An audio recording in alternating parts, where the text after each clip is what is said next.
ഈ വാരാന്ത്യത്തിൽ നാം ചിന്തിക്കാൻ പോകുന്നത് യഥാർത്ഥത്തിൽ യേശു ആരാണെന്നതിനെ പറ്റിയാണ്. ഇതേപ്പറ്റി നാം സംസാരിക്കേണ്ടി വരുന്നത് തന്നെ വളരെ ദുഃഖകരമായ കാര്യമാണ്. കാരണം യഥാർത്ഥത്തിലുള്ള യേശു അല്ലാതെ മറ്റൊരു തരത്തിലുള്ള യേശുവിനെ ഈ ലോകത്തിൽ വരച്ച് കാണിക്കാനായിട്ട് പിതാവ് ഒരിക്കലും ആഗ്രഹിച്ചില്ല. വിലയുള്ളതിന് മാത്രമേ വ്യാജന്മാരുണ്ടാകത്തുള്ളൂ. വിലയില്ലാത്തതിൻ്റെ വ്യാജ പതിപ്പുകൾ ആരും സൃഷ്ടിക്കാറില്ല.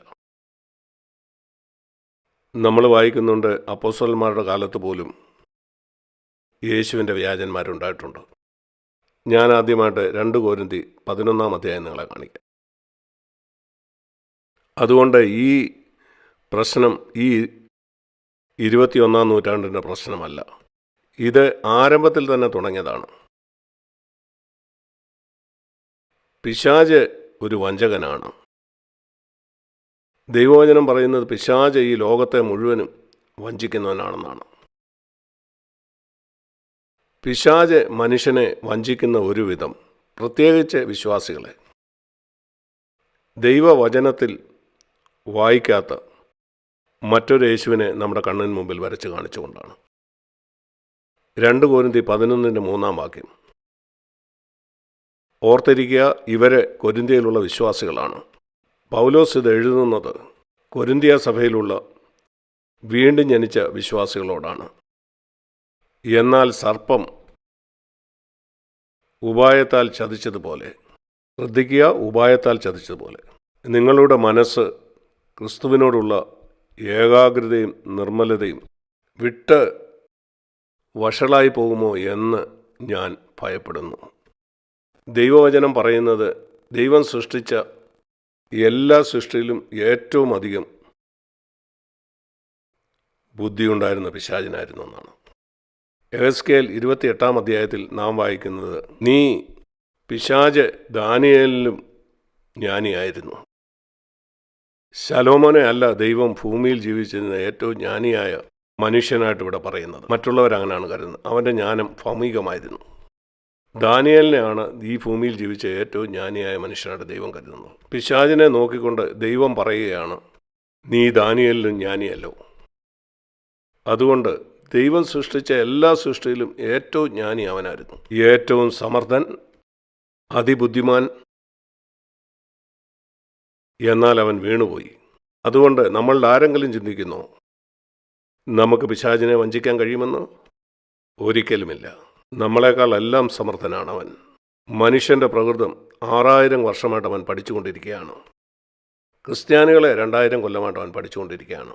അതുകൊണ്ട് അവന് കൃത്യമായിട്ടറിയാം എങ്ങനെയാണ് ഒരു ക്രിസ്ത്യാനിയെ വഞ്ചിക്കേണ്ടതെന്ന്. അതുകൊണ്ട് ആരെങ്കിലും ചിന്തിക്കുകയാണ് ഞാൻ പിശാചിനേക്കാൾ ബുദ്ധിമാനാണ്, അവൻ അവനെ തന്നെ വഞ്ചിക്കുകയാണ്. ദൈവം എന്തുകൊണ്ടാണ് അവനെ അങ്ങനെ സൃഷ്ടിച്ചത്? എന്തുകൊണ്ടാണ് ദൈവം ദാനിയേലിനേക്കാൾ ബുദ്ധിയുള്ളവനായിട്ട് പിശാചിനെ സൃഷ്ടിച്ചത്? പഴയ നിയമത്തിലെ ഈ ഭക്തനായ മനുഷ്യനേക്കാൾ ദാനിയേൽ നമ്മളെക്കാളൊക്കെ ബുദ്ധിമാനായിരുന്നു. അതിൻ്റെ ഉത്തരം നമുക്ക് കാണാൻ കഴിയുന്നു. ഈ പഴയ നിയമത്തിൽ കാണുന്ന ഈ ചോദ്യത്തിന് നാം ഉത്തരം കാണുമ്പോഴേ മനസ്സിലാവും. എന്തുകൊണ്ടാണ് ദൈവം ഇസ്രായേലിൻ്റെ ശത്രുക്കളെ ഇസ്രായേലിയരെക്കാൾ അധികം ശക്തരായി സൃഷ്ടിച്ചത്? ഇസ്രായേലിയർ വളരെ ചെറിയ ഒരു ജനസമൂഹമായിരുന്നു, ഇന്ന് കാണുന്ന പോലെ തന്നെ. എന്നാൽ പഴയ നിയമം വായിക്കുമ്പോൾ വളരെ ശക്തരായിട്ടുള്ള ബലമുള്ള സമൂഹം അതിന് നേരെ വരുന്നതായിട്ട് നമുക്ക് കാണാൻ കഴിയും. അവർക്ക് നേരെ ശക്തരായിട്ടുള്ള സൈനിക ശക്തികൾ കടന്നു വരുന്ന നമ്മൾ കാണുന്നു. എന്നാൽ ഇസ്രായേലിയർ വളരെ ബലഹീനരായൊരു കൂട്ടം. അതിന് കാരണം ഇതായിരുന്നു, അവർക്ക് ഒരിക്കലും അവരുടെ സ്വന്തം ശക്തിയിൽ ആശ്രയിക്കുവാനായിട്ട് കഴിയുമായിരുന്നില്ല. ഇസ്രായേലിലെ ലക്ഷോപലക്ഷം ആളുകളുള്ള വലിയൊരു രാജ്യമായിരുന്നെങ്കിൽ, അവർക്ക് നേരെ വരുന്നവർ ബലഹീനരായിരുന്നെങ്കിൽ അവർക്ക് ദൈവത്തിൻ്റെ ആവശ്യമില്ലായിരുന്നു. അവർക്ക് തന്നെ അതിനെ നേരിടാൻ കഴിയുമായിരുന്നു. അതുകൊണ്ട് ദൈവം എപ്പോഴും തൻ്റെ ജനത്തെ ബലഹീനരാക്കി തന്നെ സൂക്ഷിച്ചു. അങ്ങനെ അവനിൽ ആശ്രയിക്കാൻ വേണ്ടി. എന്നെയും നിങ്ങളെയും ദൈവം പിശാചിനെ പോലെ ബുദ്ധിയുള്ളവരായിട്ടല്ല സൃഷ്ടിച്ചത്. അങ്ങനെ നമ്മൾ നമ്മുടെ കഴിവിൽ ആശ്രയിക്കാതിരിക്കും. നിങ്ങൾക്കറിയാം, ക്രിസ്തീയ ലോകത്തിൽ ആരാണ് വഞ്ചിക്കപ്പെട്ടു പോകുന്നതെന്ന്? തങ്ങളുടെ തന്നെ കഴിവിൽ ആശ്രയിച്ച് ജീവിക്കുന്നവർ മാത്രമാണ്. അതുകൊണ്ട് പൗലോസ് കൊരിന്ത്യർക്ക് എഴുതിയപ്പം അവരോട് പറയുകയാണ്, ഞാൻ ഭയപ്പെടുന്ന കാര്യം നിങ്ങളും വളരെ ബുദ്ധിമാന്മാരാണ്. വളരെ ബുദ്ധിമാന്മാരായിരുന്ന അനേകർ കൊരിന്ത്യ സഭയിലുണ്ടായിരുന്നു. അതുകൊണ്ടാണ് അവർ ജഡീകരായിരുന്നത്. ഈ ബുദ്ധിയുള്ള നിങ്ങളെ ഓർത്ത് ഞാൻ ഭയപ്പെടുകയാണ്. കാരണം പിശാച് തൻ്റെ തന്ത്രം കൊണ്ട് നിങ്ങളെ വഴിതെറ്റിക്കുമോ എന്ന്. നിങ്ങളിലുള്ള നിർമ്മലതയും ഏകാഗ്രതയിൽ നിന്നും നിങ്ങളെ വഞ്ചിച്ച് കളയുമോ എന്ന്. ക്രിസ്തുവിനോടുള്ള ഏകാഗ്രതയിൽ നിന്ന്. അതായിരുന്നു അവൻ്റെ ഭയം. യഥാർത്ഥ യേശുവിൽ ഒരു നിർമ്മലതയുണ്ട്. അവന് സങ്കീർണതയൊന്നുമില്ല. അവൻ്റെ ഭയം അവരുടെ ഈ വലിയ ബുദ്ധി കൊണ്ടല്ല അവർ കുഴപ്പം പിടിച്ച ആശയങ്ങളിൽ ചെന്ന് ചാടി അവരുടെ ആ നിർമ്മലത നഷ്ടപ്പെടുമെന്ന്. അതുപോലെ ക്രിസ്തുവിനോടുള്ള അവരുടെ ഏകാഗ്രതയും. എപ്പോഴെങ്കിലും നിങ്ങളുടെ ക്രിസ്തീയ ജീവിതം, ദയവായിട്ടിത് കേൾക്കുക, രണ്ട് കാര്യം, നിർമ്മലതയും ഏകാഗ്രതയും. എപ്പോഴെങ്കിലും നിങ്ങളുടെ ക്രിസ്തീയ ജീവിതം ഈ നിർമ്മലതയിൽ നിന്നും ഏകാഗ്രതയിൽ നിന്നും മാറിപ്പോകുന്നുണ്ടെങ്കിൽ ഒരു കാര്യം ഉറപ്പാണ്, പിശാചിന് നിങ്ങളിൽ സ്വാധീനമുണ്ട്. നിങ്ങൾ ചെയ്യുന്ന എന്തു തന്നെ ആയിക്കോട്ടെ, ഒരുപക്ഷെ ഒത്തിരി സുവിശേഷ വേല നിങ്ങൾ ചെയ്യുന്നവനായിരിക്കും, സ്തുതിയും ആരാധനയും ഒക്കെ ഉണ്ടായിരിക്കാം. എന്നാൽ നിങ്ങളുടെ ജീവിതത്തിൽ നിന്ന് ആ നിർമ്മലതയും ഏകാഗ്രതയും നഷ്ടമായിട്ടുണ്ടെങ്കിൽ പിശാച് ജയിച്ചിരിക്കുകയാണ്. എങ്ങനെ അവനത് ചെയ്യുന്നത്? ഇവിടെ കാണുന്നത് പൗലോസ് കൊരിന്ത്യരോടാണ് പറയുന്നത്. ഒരുത്തൻ വന്ന്, 4-ാം വാക്യം, ഞങ്ങൾ പ്രസംഗിക്കാത്ത മറ്റൊരു യേശുവിനെ പ്രസംഗിക്കുകയോ. അതുകൊണ്ട് ഇത് 1-ാം നൂറ്റാണ്ടിൽ തന്നെ തുടങ്ങിയ കാര്യമാണ്. രണ്ടും ഒരേ പേരാണ്, എന്നാൽ ഒരേ വ്യക്തിയല്ല ഇത്. ഇത് സത്യമാണോ? ഇന്ന് അനേക ക്രിസ്ത്യാനികൾ വിശ്വസിക്കുന്നത് മറ്റൊരു യേശുവിനെ ആണ്. അതുകൊണ്ടാണ് അവരുടെ ക്രിസ്തീയ ജീവിതത്തിൽ ശക്തി ഇല്ലാത്തത്. എന്തുകൊണ്ടാണെന്ന് ഞാൻ പറയാം. കാരണം യേശു പറഞ്ഞു, എന്നിൽ വിശ്വസിക്കുന്നവൻ ഈ പറയുന്ന ചില കാര്യങ്ങൾ അവൻ്റെ ജീവിതത്തിൽ സംഭവിക്കും. എന്തുകൊണ്ടാണ് അവനിൽ വിശ്വസിക്കുന്നു എന്ന് പറയുന്ന അനേകരുടെ ജീവിതത്തിൽ ഈ കാര്യങ്ങൾ സംഭവിക്കാതിരിക്കുന്നത്? അവർ വളരെ ലൗകികരാണ്, പരാജിതരാണ്, ലോകത്ത് ജീവിക്കുന്ന ഏതു മനുഷ്യനെയും പോലെ. കാരണം നിശ്ചയമായിട്ടും അവർ യഥാർത്ഥ യേശുവിലല്ല വിശ്വസിക്കുന്നത്. മറ്റൊന്നുമല്ല അതിന് കാരണം. അല്ലെങ്കിൽ യേശു തൻ്റെ വാഗ്ദാനം നിറവേറ്റാത്തതുകൊണ്ടാണോ? അതോ അവൻ മനസ്സ് മാറ്റിയതാണോ? അല്ലല്ല, അവൻ ഇന്നലെയും ഇന്നും എന്നേക്കും അനന്യനാണ്.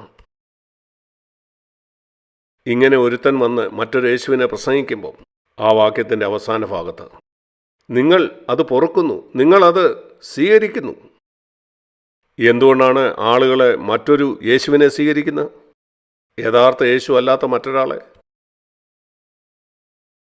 അത് നമ്മൾ മനസ്സിലാക്കിയാൽ നാം വഞ്ചിക്കപ്പെട്ടു പോകത്തില്ല. ഞാൻ നിങ്ങളോട് പറയാം. കാരണം ഈ ക്രിസ്തീയ ലോകത്തിൽ ആളുകൾക്ക് അവരാഗ്രഹിക്കുന്ന പോലെ ജീവിക്കാൻ അനുവദിച്ചു കൊടുക്കുന്ന ഒരു യേശുവിനെയാണ് ആവശ്യം. നിങ്ങൾക്ക് നിങ്ങൾ ആഗ്രഹിക്കുന്ന പോലെ ജീവിക്കാം, അതിനുശേഷം സ്വർഗത്തിലും പോവാം. ഇപ്രകാരമുള്ളൊരു യേശു, അവൻ നിങ്ങളെ മറ്റുള്ളവർക്കുള്ളതുപോലെ സമ്പത്തും ആരോഗ്യമൊക്കെ തരും. സ്വയത്തിന് മരിക്കണമെന്ന് പറയാത്ത ഒരു യേശു. ഇങ്ങനെ ഒരു യേശുവിനാണ് എല്ലാവരും ആഗ്രഹിക്കുന്നത്. അവൻ പറയുന്നു, നിങ്ങളത് പുറത്തുകൊള്ളുന്നു. ഈ ലോകത്തിൽ ഇങ്ങനെയുള്ള അനേക കാര്യങ്ങൾ സംഭവിച്ചുകൊണ്ടിരിക്കുകയാണ്. ക്രിസ്തീയ ടെലിവിഷനിൽ, അനേക പരസ്യയോഗങ്ങളിൽ ഞാൻ വിശ്വസിക്കുന്നു അനേക സത്യസന്ധരായ ആളുകൾ ഈ മീറ്റിങ്ങുകളിൽ പോയി അത് കേൾക്കുന്നു. എന്നാൽ അവരുടെ ജീവിതത്തിൽ ഒരു വ്യത്യാസം ഉണ്ടാകുന്നില്ല. അവരെ പുതിയ നിയമത്തിൽ പറയുന്ന ജയകരമായ ക്രിസ്തീയ ജീവിതത്തിലേക്ക് കടന്നു വരുന്നില്ല. പാപത്തെ ജയിക്കുന്നില്ല. പുതിയ നിയമത്തിൽ പറയുന്ന പോലെയുള്ള കുടുംബജീവിതത്തിലേക്ക് അവർ കടന്നു വരുന്നില്ല. പ്രസംഗപീഠത്തിൽ നിന്ന് പ്രസംഗിക്കുന്ന പലരും അനേക പ്രാവശ്യം വിവാഹമോചനം ചെയ്തവരാണ്. ഇത് മറ്റൊരു യേശുവാണ്. ഈ മറ്റൊരു യേശു ദൈവം കൽപ്പിച്ച ആ നിലവാരത്തിലാണോ ജീവിക്കുന്നു എന്നുള്ളതിൽ വലിയ താല്പര്യമൊന്നും ഇല്ലാത്ത ഒരാളാണ്. അവനെ സംബന്ധിച്ച് ധാരാളം ആളുകൾ കൂടി വന്നാൽ മതി. നിങ്ങൾക്കറിയാമോ യഥാർത്ഥ യേശു ആളുകളുടെ പെരുപ്പത്തിൽ താല്പര്യമില്ലാത്തവനാണെന്ന്? നിങ്ങൾക്കറിയാമോ അത്? നിങ്ങൾക്കറിയാമോ ഒരിക്കലും ഒരു വലിയ ജനസമൂഹം അവനെ പിന്തുടരുകയായിരുന്നു. അവൻ തിരിഞ്ഞ് അവരോട് പറഞ്ഞു, നിങ്ങൾ നിങ്ങളുടെ അപ്പനെയും അമ്മയും സഹോദരനെയും സഹോദരിയെയും ഒക്കെ വെറുക്കുന്നില്ലെങ്കിൽ നിങ്ങളുടെ സ്വന്തം ജീവനെയും അതുപോലെ ഭാര്യയും മക്കളെയും ഒക്കെ വിട്ട് ക്രൂശ് എടുത്ത് തന്നെ അനുഗമിക്കുന്നില്ലെങ്കിൽ, നിങ്ങൾക്കുള്ളതിനെയൊക്കെ വിടുന്നില്ലെങ്കിൽ നിങ്ങൾ വെറുതെ എൻ്റെ പിന്നാലെ വരികയാണ്. ഇന്നൊരു വലിയ സമൂഹത്തെ നോക്കി ഇപ്രകാരം പ്രസംഗിക്കാൻ കഴിയുന്ന എത്ര പ്രസംഗകർ ഈ ലോകത്തിലുണ്ട്? അത് മറ്റൊരു യേശുവാണ്. മറ്റൊരു യേശു. അവൻ പറയും, നിങ്ങളൊക്കെ ഇവിടെ വന്നതിൽ ഞാൻ വളരെ സന്തുഷ്ടനാണ്. നമുക്കിന്ന് മനോഹരമായൊരു കൂട്ടായ്മ കിട്ടി. അവരെ സന്തോഷിപ്പിക്കുന്ന ചില കാര്യങ്ങൾ അവൻ അവരോട് പറയും. എല്ലാവരും ജീവിക്കുന്ന പോലെ അവർ ജീവിക്കും. എന്നിട്ട് അവർ ചിന്തിക്കും, ഞാനും യേശുവിൻ്റെ ശിഷ്യനാണ്. അത് മറ്റൊരു യേശുവാണ്. അതുകൊണ്ട് എന്താണ് നമ്മുടെ ഉത്തരവാദിത്വം? ഞാൻ ചിന്തിക്കുന്നു, യേശു ഉയർത്തെഴുന്നേറ്റ ശേഷം തൻ്റെ ശിഷ്യന്മാരോട് പറഞ്ഞ കാര്യമാണ്.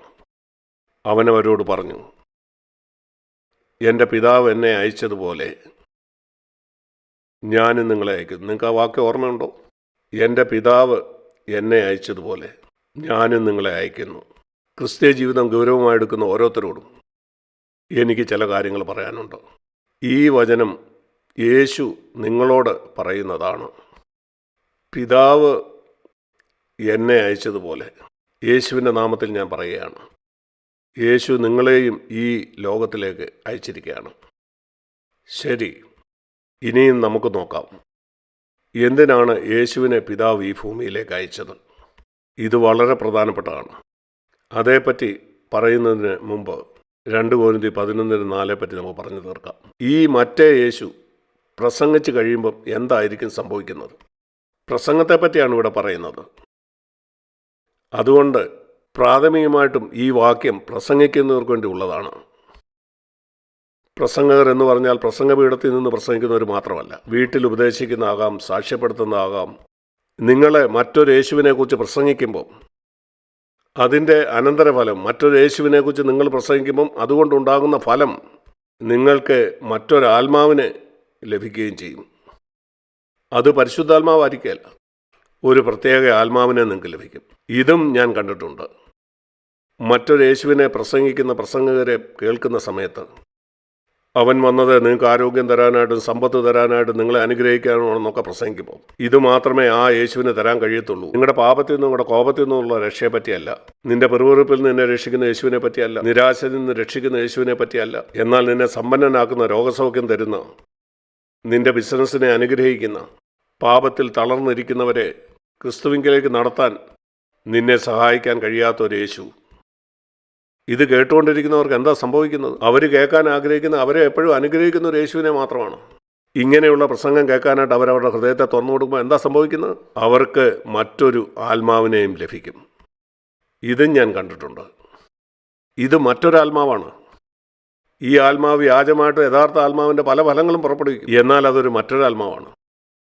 ഇങ്ങനെ സംഭവിക്കുമ്പോൾ അവരുടെ ഹൃദയത്തിൽ മറ്റൊരു സുവിശേഷം കടന്നു വരും. പൂർണ്ണമായിട്ടും വ്യത്യസ്തമായൊരു സുവിശേഷം, ദൈവവചനത്തിന് വിരുദ്ധമായൊരു സുവിശേഷം.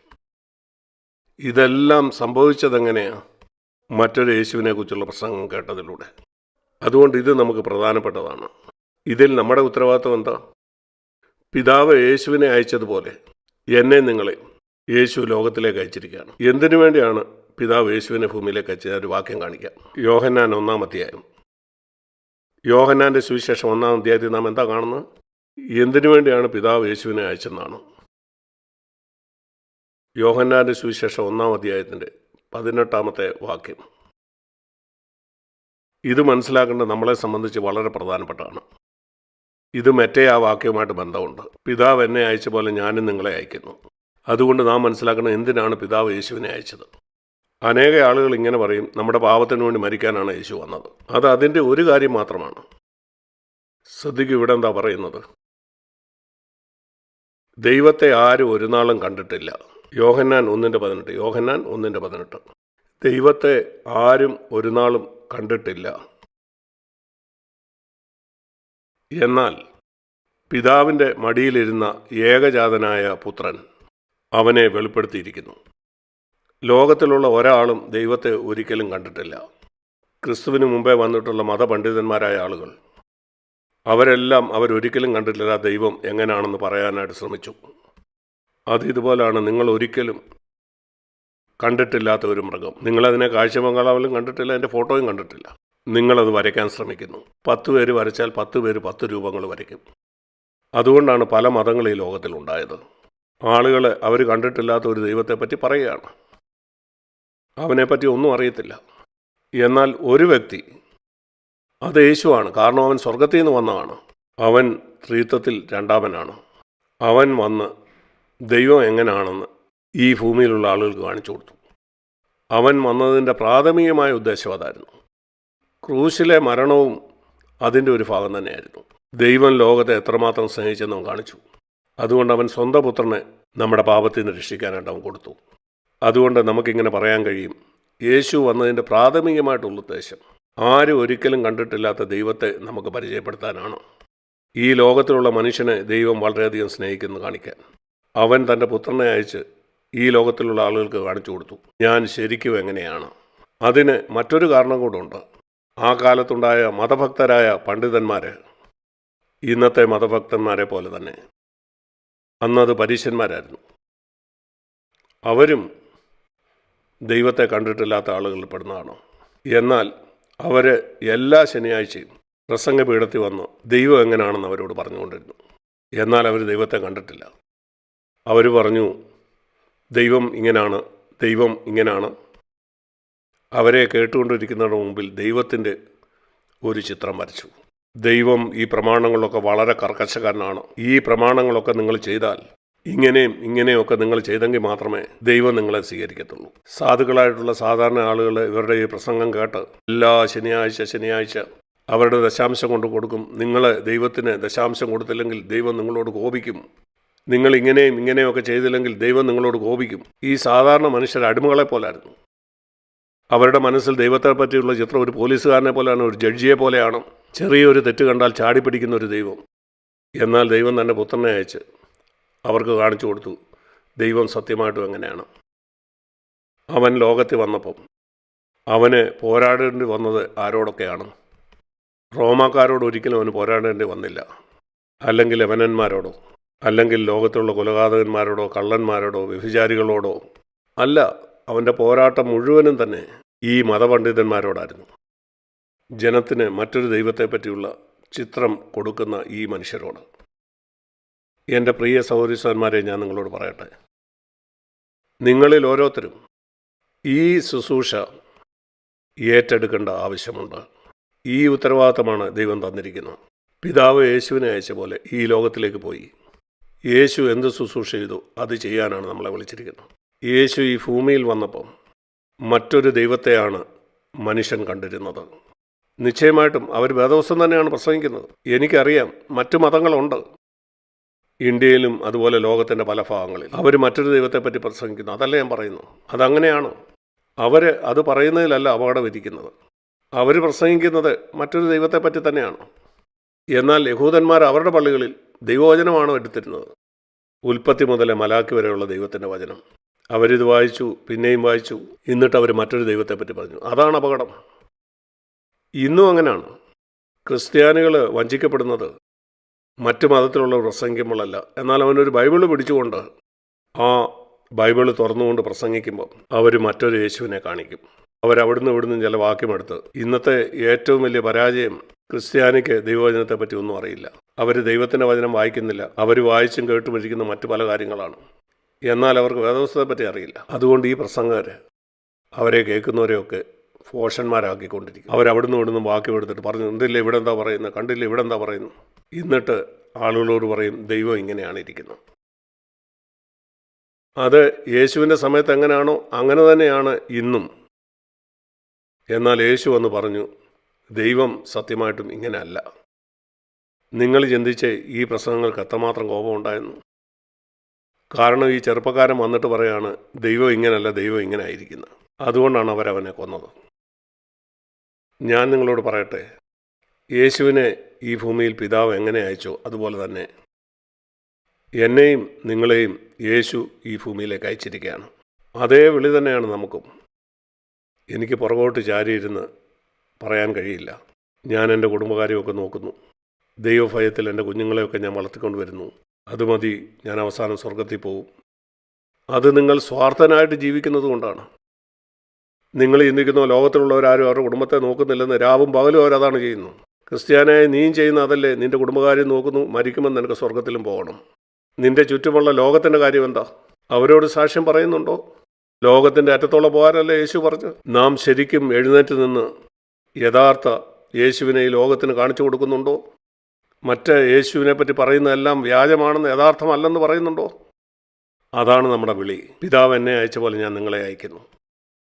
കാരണം ആരും ഒരു നാളും ദൈവം എങ്ങനെയാണെന്ന് കണ്ടിട്ടില്ല. ഞാൻ നിങ്ങളോട് പറയട്ടെ, അനേകം ക്രിസ്ത്യാനികൾ യഥാർത്ഥ യേശു ആരാണെന്ന് ഇതുവരെയും കണ്ടിട്ടില്ല. എന്നാൽ നമുക്ക് ദൈവം അത്ഭുതകരമായൊരു വിളിയാണ് തന്നിരിക്കുന്നത്. എത്ര അത്ഭുതകരമായൊരു വിളിയാണ് നമുക്കുള്ളത്. യേശു എങ്ങനെയാണെന്ന് ലോകത്തിന് കാണിച്ചു കൊടുക്കാനുള്ള വിളി. അതിന് പ്രസംഗപീഠത്തിൽ കാരണമൊന്നുമില്ല. നിങ്ങൾ ഒരു നിമിഷം ചിന്തിച്ചു നോക്കിയേ. ദൈവവചനത്തിൽ നമ്മളിപ്പോൾ വായിച്ച അതേ വാക്യത്തിൽ ഞാൻ നിങ്ങളെ അത് കാണിച്ചു തരാം. യോഹന്നാൻ 1:4. അവനിൽ ജീവൻ ഉണ്ടായിരുന്നു, ജീവൻ മനുഷ്യൻ്റെ വെളിച്ചമായിരുന്നു.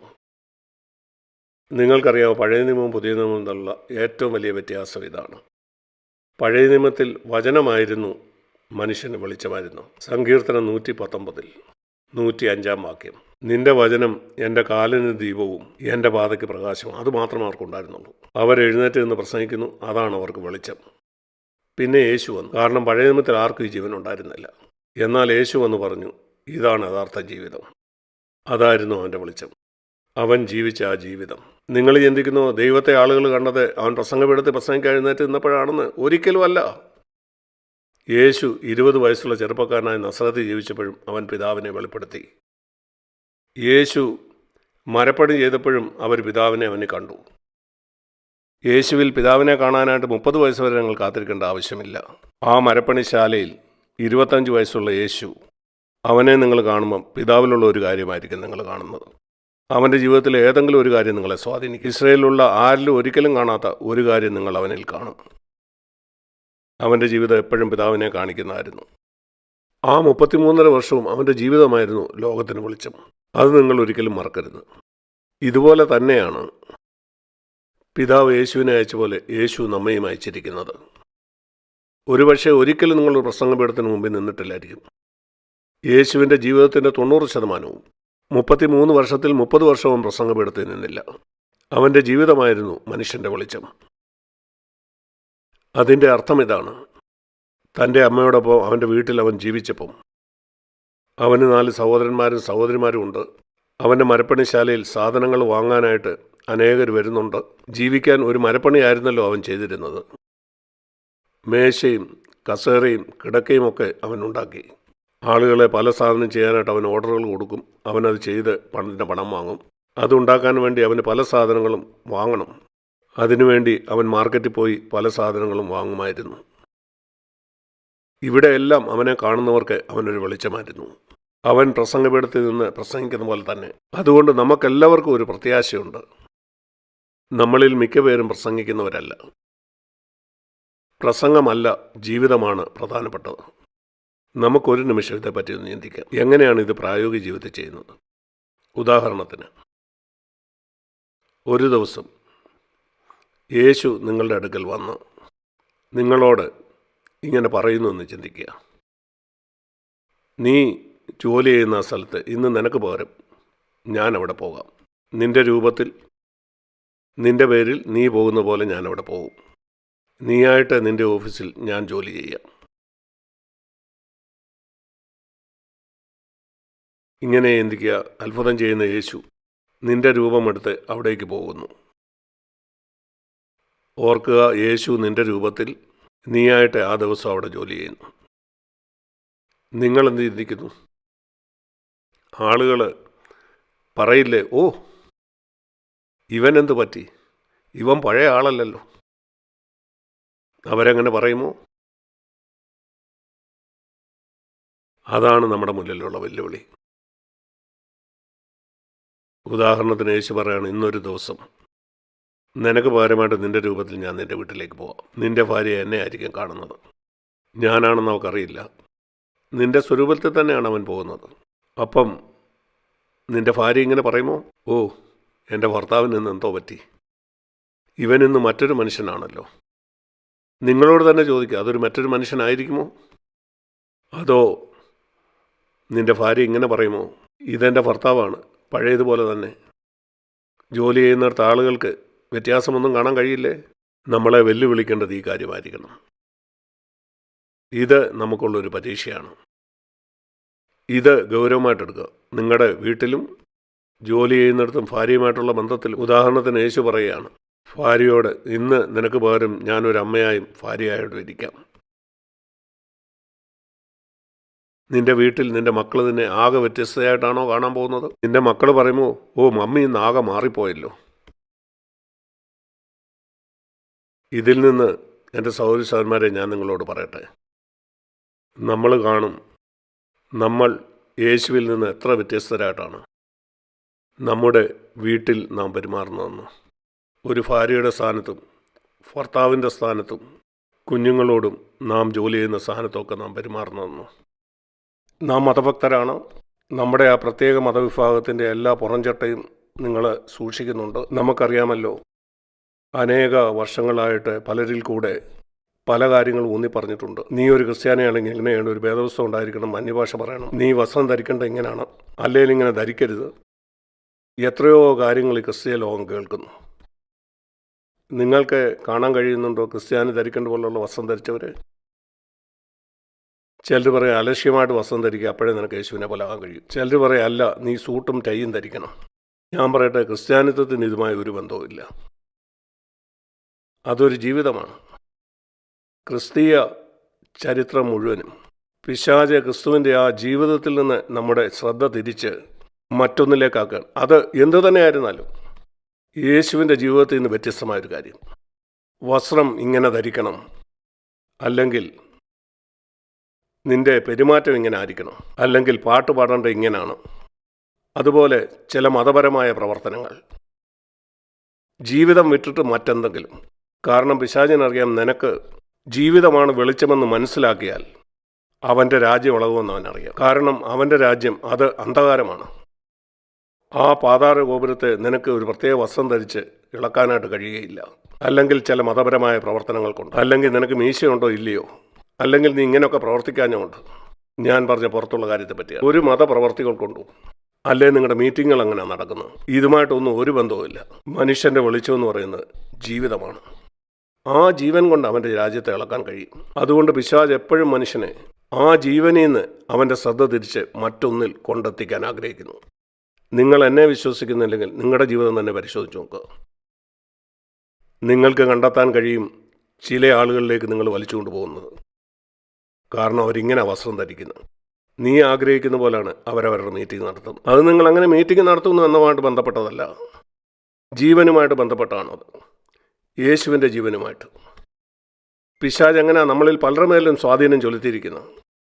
ആ ജീവനിൽ നിന്നും നമ്മുടെ ശ്രദ്ധ തിരിച്ച് മറ്റൊന്നിലേക്കും കൊണ്ടുപോയിക്കൊണ്ട്. അതെന്ത് തന്നെ ആയിക്കൊള്ളട്ടെ, ഇങ്ങനെയുള്ള ഈ എല്ലാ ക്രിസ്ത്യാനികളും അവരുടെ നൂറുകണക്കിന് ആയിരക്കണക്കിന് ഊന്നലുകളിലൂടെ യേശുവിൻ്റെ ജീവനുമായിട്ട് ഒരു ബന്ധവുമില്ലാത്ത കാര്യങ്ങൾ അവർ തമ്മിൽ കുറ്റപ്പെടുത്തുന്നു. ഈ ആളുകൾ ഇങ്ങനെ ചെയ്യുന്നില്ല, ഈ ആളുകൾ നമ്മൾ ചെയ്യുന്ന പോലെ അല്ല ചെയ്യുന്നു. അവനിൽ ജീവനുണ്ടായിരുന്നു, ജീവൻ മനുഷ്യൻ്റെ വെളിച്ചമായിരുന്നു. ആ ജീവനിലുണ്ടായിരുന്ന ഒരു കാര്യം, ഈ ഭൂമിയിൽ കാണുന്ന ഏത് ജീവനിൽ നിന്നും വ്യത്യസ്തമായ ഒരു കാര്യം. എന്താണ് ആ വ്യത്യാസം? അത് മീറ്റിങ്ങിൽ പോകുമ്പോൾ അവൻ വേദപുസ്തകം കൈക്കൊണ്ടുവരുന്നു എന്നല്ല, അല്ലെങ്കിൽ യേശു ഒരു പ്രത്യേക തരത്തിൽ വസ്ത്രം ധരിച്ചിരുന്നു എന്നുള്ളതുമല്ല. ഞാൻ ചിന്തിക്കുന്നത്, അവൻ്റെ ജീവിതകാലത്ത് മറ്റ് ഇസ്രായേലിയരെ എങ്ങനെയായിരുന്നു അതുപോലെ തന്നെയായിരുന്നു അവനും. അവരെ പോലെ വസ്ത്രം ധരിച്ചു.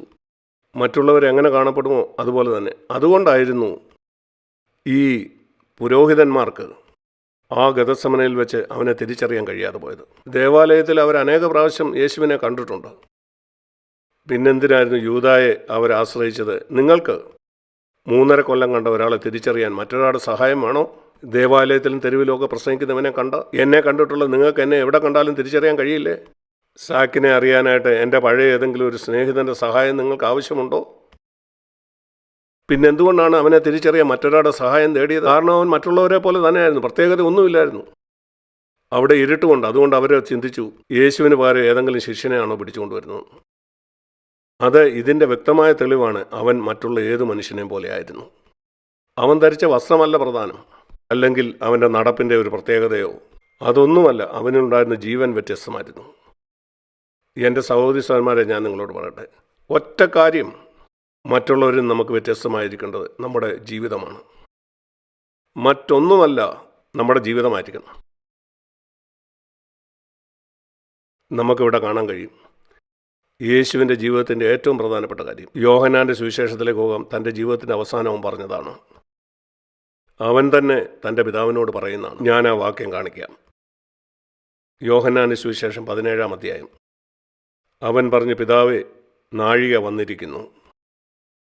നിന്റെ പുത്രൻ നിന്നെ മഹത്വപ്പെടുത്തേണ്ടത്, നിന്റെ പുത്രനെ മഹത്വപ്പെടുത്തണമേ. 4-ാം വാക്യത്തെ നാം വായിക്കുന്നത്, ഞാൻ ഭൂമിയിൽ നിന്നെ മഹത്വപ്പെടുത്തി, നീ എനിക്ക് ചെയ്യുവാൻ തന്ന പ്രവൃത്തി തികച്ചുമിരിക്കുന്നു. യേശു ഈ ഭൂമിയിലേക്ക് വന്നപ്പം അവൻ്റെ ആഗ്രഹം, ലക്ഷ്യം ഒരു കാര്യം മാത്രമായിരുന്നു. അത് പിതാവിനെ മഹത്വപ്പെടുത്തണമെന്നായിരുന്നു. അവൻ ചെയ്ത എല്ലാ കാര്യത്തിലും അത് ചെയ്യുന്നതിന് മുമ്പ് അവൻ ചിന്തിച്ചു, ഇത് പിതാവിനെ മഹത്വപ്പെടുത്തുമോ? ആത്മാവ് അവൻ്റെ ഉള്ളിൽ സാക്ഷ്യം പറഞ്ഞു, നിന്റെ ഈ പ്രവൃത്തിയിലൂടെ പിതാവിനെ നാം മഹത്വപ്പെടും. അതുകൊണ്ടാണ് അവൻ മിക്കപ്പോഴും പ്രാർത്ഥിച്ചത്. നമ്മൾ പ്രാർത്ഥിക്കാത്തത് ഇതുകൊണ്ടാണ്. അതുകൊണ്ടാണ് കർത്താവിനോട് നാം പല കാര്യവും ചോദിക്കാം. ഞാൻ പറയുന്നത് നിങ്ങൾ മുട്ടുമടക്കി യാന്ത്രികമായി പ്രാർത്ഥിക്കണമെന്നല്ല. അനേക മണിക്കൂർ പ്രാർത്ഥിക്കുന്ന അനേകരെ ഞാൻ കണ്ടിട്ടുണ്ട്. മതഭക്തി കൊണ്ട് പ്രാർത്ഥിക്കുന്നവരെ പലപ്പോഴും അവർ ജഡീകരും അടുത്തിയെല്ലാം കഴിയാത്തവരും നിഗളികളുമായിരിക്കുന്നത്. ഇങ്ങനെ അനേകരെ ഞാൻ കണ്ടിട്ടുണ്ട്. വളരെ മതഭക്തർ, പരീശന്മാരെ പോലെ വളരെ പ്രാർത്ഥിക്കുന്നവരാണ്. എന്നാൽ അതൊരു ആചാരമാണ്.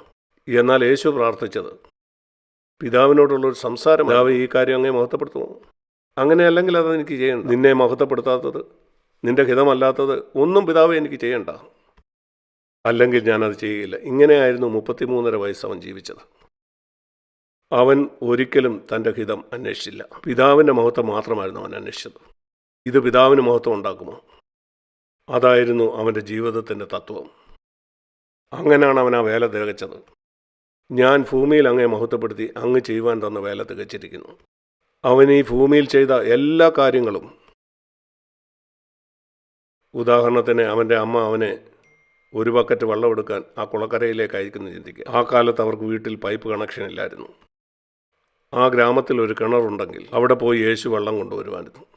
12 വയസ്സുള്ള യേശു ആ കിണറ്റുകരയിലേക്ക് ഓടിപ്പോയി ഒരു ബക്കറ്റ് നിറച്ച് വെള്ളവുമായിട്ട് വരും. അര ബക്കറ്റല്ല. അത് പിതാവിന് മഹത്വമായിരിക്കില്ല. അങ്ങനെയുള്ള ചെറിയ കാര്യങ്ങളിൽ പോലും നിങ്ങൾ പറയാം, അര ബക്കറ്റ് വെള്ളമേ ഉണ്ടായിരുന്നു, അതോ ബക്കറ്റ് നിറച്ചും വെള്ളമുണ്ടായിരുന്നു, ഇതുകൊണ്ട് എന്താ വ്യത്യാസം? ഇങ്ങനെയുള്ള ചെറിയ കാര്യങ്ങളിലാണ് ഒരു ദൈവമനുഷ്യനെ നിങ്ങൾ കാണുന്നത്. ചെറിയ കാര്യങ്ങളുള്ള വിശ്വസ്തത, പണത്തിൻ്റെ കാര്യത്തിലുള്ള വിശ്വസ്തത. തൻ്റെ ആശാരിപ്പണിയിൽ അവൻ വിശ്വസ്തനായിരുന്നു. അവൻ അമിതമായ പണം വാങ്ങി സാധുക്കളിൽ നിന്ന് പണം സമ്പാദിച്ചില്ല. ചെറിയ കാര്യങ്ങളിൽ എല്ലാത്തിലും അവൻ ചിന്തിച്ച് എന്താണ് പിതാവിനെ മഹത്വപ്പെടുത്തുന്നത്. അവൻ്റെ ജീവിതത്തിൻ്റെ എല്ലാ മേഖലയിലും അതുകൊണ്ടാണ് അവൻ പ്രാർത്ഥിച്ചത്. നമ്മൾ പ്രാർത്ഥിക്കാതെ നമ്മൾ ചിന്തിക്കുന്നു, എനിക്കറിയാം, ഞാൻ അങ്ങയുടെ നാമം മഹത്വപ്പെടുത്തി അങ്ങ് ചെയ്യുവാൻ തന്ന വേല തികച്ചിരിക്കുന്നു. ഇപ്പോൾ വായിച്ച വാക്യത്തിന് മുമ്പ് യോഹന്നാൻ 17:3 വാക്യം. നിത്യജീവൻ എന്താണെന്ന് വേദപുസ്തകത്തിൽ കാണുന്ന ഏറ്റവും മനോഹരമായൊരു സൂത്രവാക്യമാണിത്. നിത്യജീവൻ എന്താണെന്ന് നിങ്ങൾക്കറിയാമോ? മിക്ക ആളുകളും പറയുന്നതാണ്. നിത്യജീവൻ എന്താണെന്ന് ആളുകളോട് ചോദിച്ചാൽ ഞാൻ വിചാരിക്കുന്നു 99% ആളുകളും പറയുന്ന ഇതായിരിക്കും. എന്തായിരിക്കും അവർ പറയുന്നത്? ഈ വാക്യം ഞാൻ നിങ്ങളെ കാണിക്കുന്ന മുമ്പ് ഞാൻ നിങ്ങളോട് ഈ ചോദ്യം ചോദിക്കുകയാണ്. നിങ്ങളുടെ ഉത്തരം എന്തായിരിക്കും? നിങ്ങളിൽ പലരും വർഷങ്ങൾക്ക് മുമ്പ് രക്ഷിക്കപ്പെട്ടാണ്. എന്തായിരിക്കും നിങ്ങളുടെ ആൻസർ? നിങ്ങൾ പറയും, എന്നേക്കും സ്വർഗത്തിൽ ജീവിക്കുന്നതാണ് നിത്യജീവനെന്ന്. എന്നാൽ യേശു അങ്ങനെയല്ല പറഞ്ഞത്. നിത്യജീവൻ എന്താണെന്ന് വിവരിക്കാൻ കഴിയുന്ന ഒരാളുണ്ടെങ്കിൽ അവൻ പറയാണ്, ഇത് നിങ്ങൾക്കുണ്ടെങ്കിൽ നിങ്ങൾക്ക് നിത്യജീവനുണ്ട്, ഇതില്ലെങ്കിൽ നിങ്ങൾക്ക് നിത്യജീവനുമില്ല. അതെന്താണെന്ന് കേൾക്കുക. യോഹന്നാൻ 17:3. ഇത് നിത്യജീവൻ എന്താണെന്ന് യേശു പറയുന്നതാണ്. അതുകൊണ്ടാണ് നിങ്ങൾ യേശുവിനെ അറിയണമെന്ന് പറയുന്നത്. മറ്റൊരു യേശു പറയുന്നത് മറ്റൊരു നിത്യജീവനെക്കുറിച്ചായിരിക്കും. യേശു പറഞ്ഞു, ഇതാണ് നിത്യജീവൻ, ഏക സത്യദൈവമായ നിന്നെയും നീ അയച്ചിരിക്കുന്ന യേശു ക്രിസ്തുവിനെയും അറിയുന്നത് തന്നെയാണ് നിത്യജീവൻ. പിതാവ് അയച്ച യേശുവിനെ. എത്ര കൂടുതൽ ഞാൻ യേശുക്രിസ്തുവിനെ അറിയുമോ, അതാണ് നിത്യജീവൻ. ദൈവത്തെ അറിയുന്നതും യേശുക്രിസ്തുവിനെ അറിയുന്നതും. ദൈവത്തെപ്പറ്റി അറിയുന്നതല്ല, അല്ലെങ്കിൽ യേശുവിനെ പറ്റി അറിയുന്നതല്ല. നിങ്ങൾക്കൊരാളെ പറ്റി അറിയാം, എന്നാൽ അവനെ അറിയില്ല. നിങ്ങളുടെ ഭാര്യയെ അറിയുന്ന പോലെ, നിങ്ങളുടെ ഭർത്താവിനെ അറിയുന്ന പോലെ, വിവാഹം കഴിച്ചിട്ട് 30-40 വർഷമായാലും നിങ്ങളുടെ ഭർത്താവിനെ നിങ്ങൾ അറിയണം. യേശു പറഞ്ഞു, അതുപോലെ യേശുവിനെ നിങ്ങൾക്ക് അറിയാമെങ്കിൽ അതാണ് നിത്യജീവൻ. എന്തുകൊണ്ടാണ് ക്രിസ്ത്യ ലോകത്തിൽ ഇത്രമാത്രം ലോകമയത്തും? കാരണം അവർക്ക് യേശുവിനെ അറിയില്ല. ഇത്രമാത്രം നിയമവാദവും നിയമങ്ങളും ചട്ടങ്ങളും ഒക്കെ പറയുന്നത് എന്തുകൊണ്ടാണ്? കാരണം അവർക്ക് യേശുവിനെ അറിയില്ല. എന്തുകൊണ്ടാണ് അവർക്ക് യേശുവിനെ അറിയാത്തത്? കാരണം അവരോട് പ്രസംഗിക്കുന്നവർ യേശുവിനെ പറ്റി അവരോട് പറയുന്നില്ല. അവർ നിയമങ്ങളെയും ചട്ടങ്ങളെ പറ്റിയൊക്കെ പറയും. അവരവരെ മനഃശാസ്ത്രം പഠിപ്പിക്കും, പണക്കാരനാകണ്ടെന്ന് പറയും, എങ്ങനെ ദൈവത്തിൽ നിന്ന് കാര്യങ്ങൾ നേടാം. ദൈവവചനത്തെ പറയാത്ത മറ്റൊരു തെറ്റായ വിശ്വാസത്തെക്കുറിച്ച് അവരോട് പറയും. അതുകൊണ്ടാണ് ശക്തിയില്ലാത്ത ക്രിസ്ത്യാനികളെ നാം ഇന്ന് കാണുന്നത്. ഞാൻ മറ്റൊരു വാക്യം കാണിക്കാം. ഫിലിപ്പിയർ 2-ാം അധ്യായം. ഇത് മറ്റൊരു വളരെ വളരെ പ്രധാനപ്പെട്ട വാക്യമാണ്. ഫിലിപ്പിയർ 2-ാം അധ്യായത്തിൽ ഞാൻ വായിക്കുന്നത് ഈ വാക്യത്തിൻ്റെ പശ്ചാത്തല ചരിത്രത്തെക്കുറിച്ച് ഞാൻ നിങ്ങളോട് പറയാം. ഈ ലേഖനം എഴുതുമ്പം പൗലോസ് ജയിലിലായിരുന്നു, കാരാഗ്രഹത്തിൽ. പൗലോസ് താൻ സ്ഥാപിച്ച സഭകളെ ഓർത്ത് വളരെ ഭാരമുള്ള ഒരാളായിരുന്നു. ഒരു അമ്മയ്ക്ക് തൻ്റെ മക്കളെ ഓർത്ത് വിചാരമുള്ളതുപോലെ. മക്കൾ ദൂരെയാണ്, അവരെങ്ങനെ ഇരിക്കുമെന്ന് അറിയാനുള്ളൊരു ഭാരം. അവർ സുഖമായിരിക്കുന്നു എന്ന് നമുക്കറിയണം. അവൾ അവരെ ടെലിഫോൺ ചെയ്യും, അല്ലെങ്കിൽ അവർക്ക് ലെറ്റർ അയക്കും. ഇതുപോലെ തന്നെ പൗലോസ് ഇപ്പോൾ ഇവിടെ ജയിലിലാണ്. ഫിലിപ്പിയിലുള്ള ഈ സഭ എങ്ങനെ ഇരിക്കുന്നു എന്നറിയാൻ ഒരു വഴിയും അവൻ്റെ മുമ്പിലില്ല. ഈ സഭ അവൻ ചില വർഷങ്ങൾക്ക് മുമ്പ് സ്ഥാപിച്ചതാണ്. അവരെങ്ങനെ ഇരിക്കുമെന്ന് അറിയാൻ അവൻ ഒരാളെ അയക്കണം. തൻ്റെ കൂടെ പലരും ശുശ്രൂഷകൾ ചെയ്യുന്നുണ്ട്. ഞാനിവിടെ ജയിലിലാണ്, അതുകൊണ്ട് ഒരാളെ ഞാൻ അങ്ങോട്ട് അയക്കുകയാണ്. ഒരാളെ ഞാൻ ഫിലിപ്പിയിലേക്ക് അയക്കുകയാണ്. അവൻ പോയി അവരെ ഉത്സാഹിപ്പിക്കും. അവരെങ്ങനെ ഇരിക്കുമെന്ന് എനിക്കറിയുകയും വേണം. അവൻ തന്നെ സഹപ്രവർത്തകരെയൊക്കെ നോക്കി. അപ്പോൾ അവന് തീമോത്തിയോസ് അല്ലാതെ ഒരാളെയും കാണാൻ കഴിഞ്ഞില്ല. അത് മറ്റ് സഹപ്രവർത്തകർ ഇല്ലാഞ്ഞിട്ടാണോ? അവൻ ഒത്തിരി പേര് ഉണ്ടായിരുന്നു. ഞാൻ പറയട്ടെ, ഒരു ഉയർന്ന നിലവാരം ഉണ്ടെങ്കിലേ നിങ്ങൾക്ക് പൗലോസിനോട് പ്രവർത്തിക്കാൻ കഴിയൂ. അപ്പോസ്തല പ്രവൃത്തി 15-ാം അധ്യായം നിങ്ങൾ വായിക്കുമ്പോൾ 37-ാം വാക്യം നമുക്കവിടെ കാണാം എങ്ങനെയാണ് പൗലോസ് മർക്കോസിനെ ഈ ശുശ്രൂഷയിൽ നമ്മുടെ കൂടെ ഇനിയും കൂട്ടുന്നില്ല എന്ന് പറയുന്നത്. എനിക്കറിയാം, നല്ലൊരു സഹോദരനാണ്, വീണ്ടും ജനിക്കുന്നതാണ്, പരിശുദ്ധാത്മാവിൽ നിറഞ്ഞവനാണ്. എന്നാൽ നമ്മളവനെ നമ്മുടെ കൂട്ടത്തിൽ ഇനി ഒരിക്കലും കൂട്ടുകയില്ല. കാരണം അവൻ പൂർണ്ണ ഹൃദയമുള്ളവനല്ല. ശുശ്രൂഷയിൽ അല്പം പ്രയാസം ഉണ്ടായപ്പം അവൻ അവരെ വിട്ടുപോയി. നിങ്ങൾക്കറിയാം, പൗലോസ് തൻ്റെ കൂട്ടത്തിൽ നിങ്ങളെ തിരഞ്ഞെടുത്താൽ തന്നെ അതൊരു വലിയ ബഹുമാനമാണ്. എന്നാലും പല ആളുകൾ മുന്നോട്ട് പോകുമ്പോൾ, അനേകരും ആദ്യമായിട്ട് ക്രിസ്തുവിനെ അറിഞ്ഞപ്പം വലിയ ആവേശമുണ്ടായിരുന്നു. ഒത്തിരി ആളുകളെ ഞാൻ കണ്ടിട്ടുണ്ട്. അവർ ക്രിസ്തുവിലേക്ക് വന്നപ്പം അവർക്ക് വലിയ എരിവുണ്ടായിരുന്നു, വലിയ വീർ അവർക്കുണ്ടായിരുന്നു. അവർ ആവേശഭരിതരായിരുന്നു, നല്ല സമർപ്പണവും ത്യാഗവും ഒക്കെ ഉണ്ടായിരുന്നു.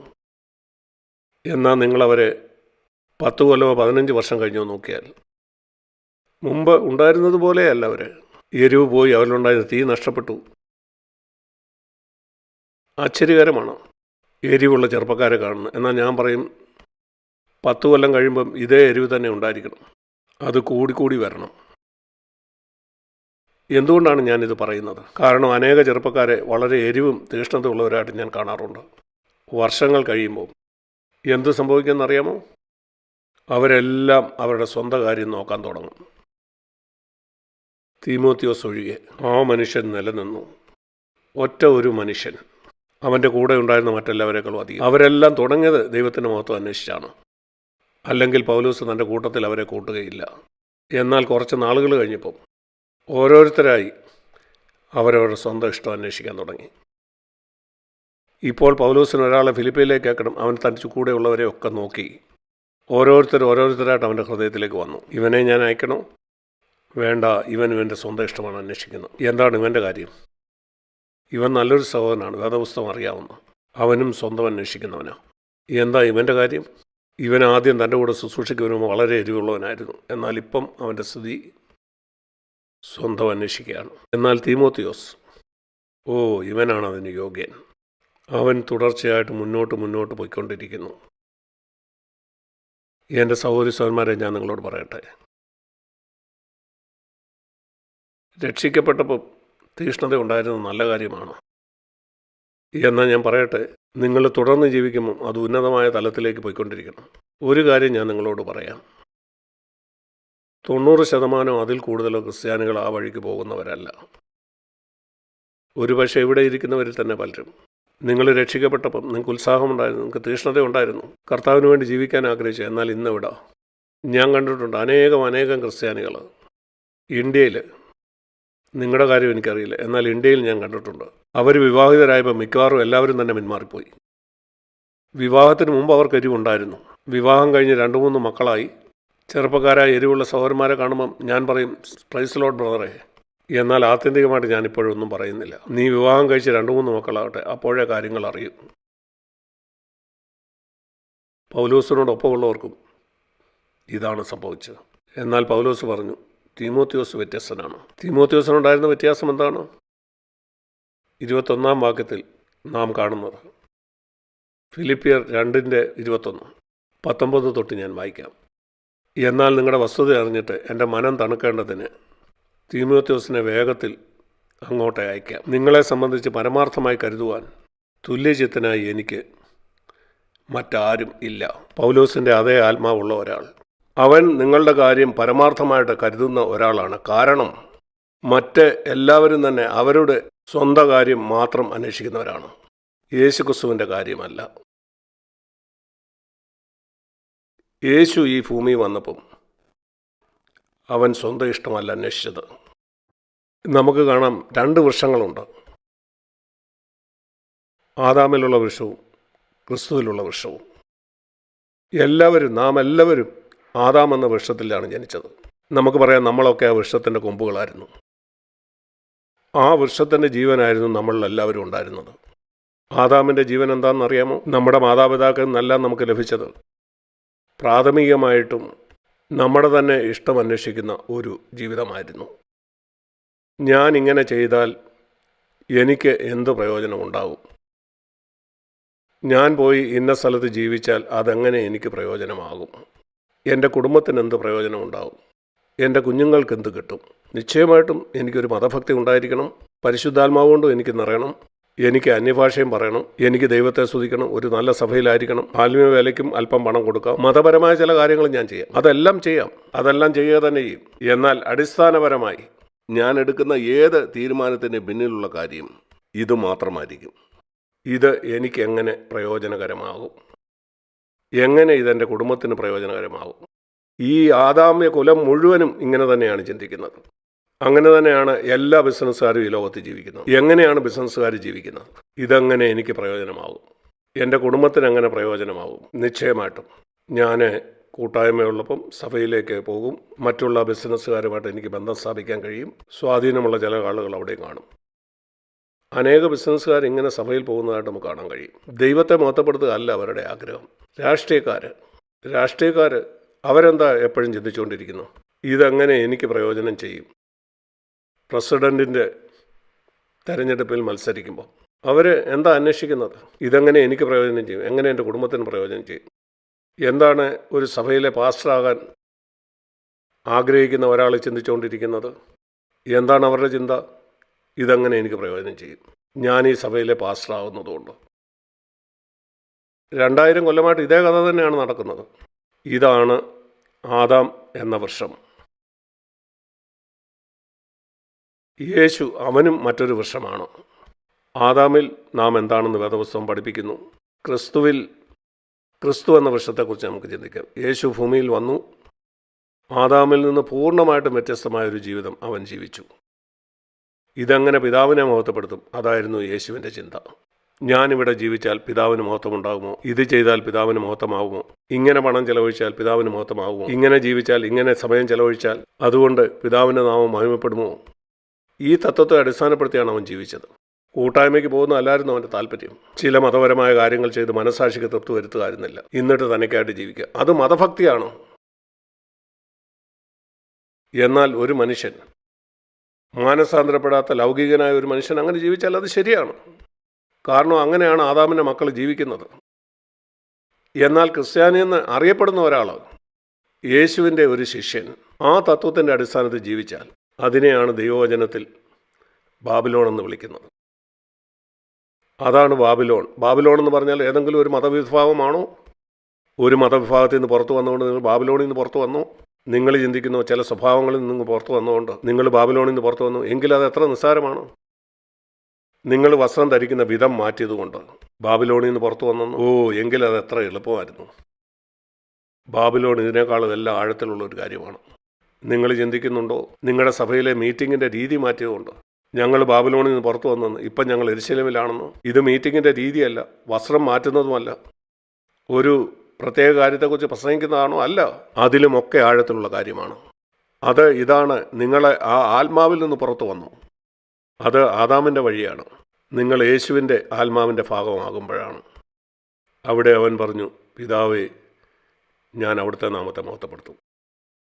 ഒരിക്കൽ യേശു പ്രാർത്ഥിക്കുന്നത് അവൻ്റെ ശിഷ്യന്മാർക്ക് കേൾക്കാനിടയായി. മനോഹരം. ലൂക്കോസ് 11 അവന് നിശ്ചയമായിട്ടും വളരെ ഉച്ചത്തിലാണ് പ്രാർത്ഥിച്ചത്. അവൻ്റെ ശിഷ്യന്മാരവിടെ ഉണ്ട്. നമ്മൾ നമ്മുടെ കൂടെയുള്ള വിശ്വാസികളുണ്ടായിരിക്കുമ്പോൾ ഉറച്ച് പ്രാർത്ഥിക്കാറുണ്ട്. ഓർക്കുക, ഈ ശിഷ്യന്മാർ വളർന്നു വന്നത് സിനഗോഗുകളിലാണ്. അവിടെ പരീശന്മാർ പ്രാർത്ഥിക്കുന്ന ദീർഘമായ പ്രാർത്ഥനകൾ കേട്ടിട്ടുണ്ട്. ഇവിടെ ലൂക്കോസ് 11:1 നാം വായിക്കുന്നത് അവർ യേശു പ്രാർത്ഥിക്കുന്നത് കേട്ടു. അവരുടെ ജീവിതത്തിൽ ഒരിക്കലും ഇതുപോലൊരു പ്രാർത്ഥന അവർ കേട്ടിട്ടില്ല. അവർ പറഞ്ഞു, കർത്താവേ, ഞങ്ങളെയും പ്രാർത്ഥിക്കാൻ പഠിപ്പിക്കണേ. 1-ാം വാക്യം, കർത്താവേ, ഇത് ആണ് ശരിയായ പ്രാർത്ഥന. ഇങ്ങനെയാണ് ദൈവത്തോട് പ്രാർത്ഥിക്കേണ്ടത്. ഇതേതോ ആചാരമല്ല, മനസാക്ഷിയെ തൃപ്തിപ്പെടുത്താനുള്ള പ്രാർത്ഥനയല്ല ഇത്. വാച്ചെ നോക്കിക്കൊണ്ട് ശരി 3 മണിക്കൂറായി, മതി. ഇതല്ലത്. കർത്താവേ, ഞങ്ങൾ സിനഗോഗിൽ ഒത്തിരി പ്രാർത്ഥനകൾ കേട്ടിട്ടുണ്ട്. ഇതാണ് ശരിയായ പ്രാർത്ഥന. ഞങ്ങളുടെ ജീവിതത്തിൽ ഒരിക്കലും ഞങ്ങളിത് കേട്ടിട്ടില്ല. ഞങ്ങളിപ്പോൾ കേട്ട പോലെ ഒരു പ്രാർത്ഥന 5 മിനിറ്റ് മുമ്പ് ഇതാണ് ശരിയായ പ്രാർത്ഥന. അവർ പറഞ്ഞു, കർത്താവേ, ഇതുപോലെ പ്രാർത്ഥിക്കാൻ ഞങ്ങളെയും പഠിപ്പിക്കണേ. അവൻ പറഞ്ഞു, ശരി, ഇങ്ങനെ ആയിരിക്കണം പ്രാർത്ഥിക്കേണ്ടത്. നിങ്ങൾ പ്രാർത്ഥിക്കുമ്പോൾ ഉണ്ടായിരിക്കേണ്ട പ്രധാന കാര്യം അത് പിതാവിൻ്റെ നാമം മഹത്വപ്പെടുത്താനുള്ള ആഗ്രഹമായിരിക്കണം. അവൻ്റെ മഹത്വമായിരിക്കണം, നിങ്ങളുടെ മഹത്വമല്ല.